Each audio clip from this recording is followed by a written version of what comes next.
अर्थात पुनर्जन्म का प्रवेश द्वार। जब मनुष्य इस देह को छोड़ देता है और इस देह को छोड़ने के पश्चात इस संसार के अन्य लोग उसके सारी कार्य करते हैं, उसके अंत्येष्टि तक अन्य लोगों द्वारा सर्वस्व किया जाता है, तो हम उसे मृत्यु कहते हैं। और ऐसा ही तब होता है जब मनुष्य अपने स्वयं के कार्य स्वयं न कर दूसरों से करवाता है और उन पर निर्भर हो जाता है। वही उसे खिलाते हैं, पिलाते हैं, सब कुछ करते हैं, तो वह भी एक प्रकार की मृत्यु ही है। जब मनुष्य में अहम भाव जागृत हो जाता है, उसकी विनम्रताएं समाप्त हो जाती है और चरित्र से सरलता रूपी सद्गुण विसर्जित हो जाता है, केवल अहम बसता है, केवल ऐंठापन अकड़ बसती है, वह मृत्यु है। जिस प्रकार से मृत शरीर कुछ समय के पश्चात अकड़ जाता है, उसकी विनम्रताएं, उसकी सरलताएं समाप्त हो जाती है और उसका अस्तित्व समाप्त हो जाता है, वैसे ही मनुष्य में जो अहंकार है वो उसकी मृत्यु है। और जब वह तानाशाही हो जाता है, स्वयं कुछ न कर अन्य से ही करवाना चाहता है, तब भी वह मृत ही है। क्योंकि मृत शरीर स्वयं के लिए कुछ नहीं कर पाता, पूरा संसार उसके लिए करता है। वह स्वयं एक लाश के रूप में पड़ा रहता है। तो हमें अपने चरित्र को, अपनी सरलताओं को, अपने स्नेह को बनाए रखना है। हमारी जो अकड़ है, हमारा जो ऐंठापन है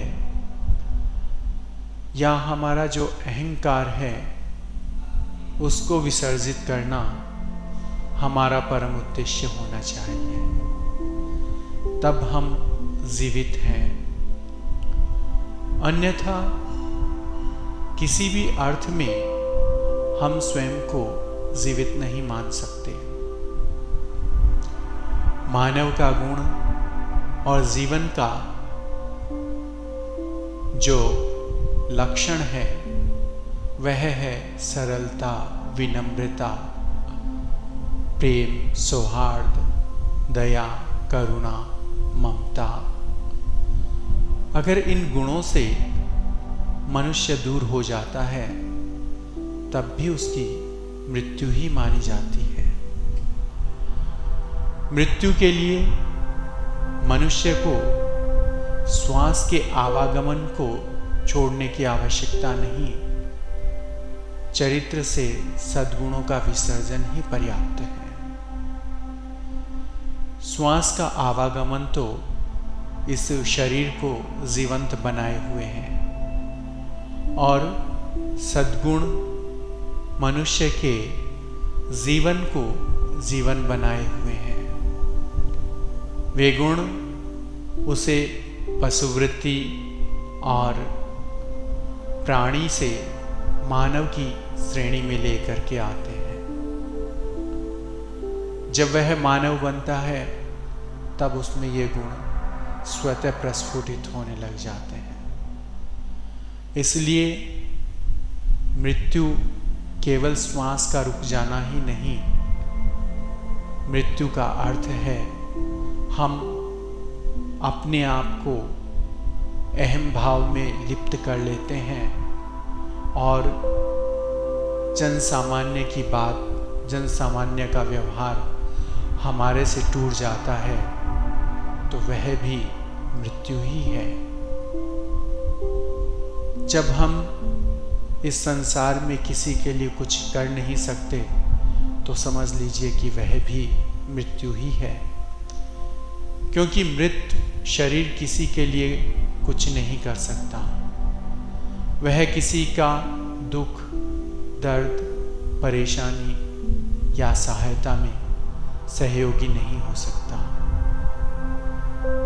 जीवंत और जीवन यही सुख दुख के साथ ही होते हैं। इन्हीं में सद्गुणों के उद्यान प्रस्फुटित होते हैं। इन्हीं में मानव गुणों का बगीचा खिलता है।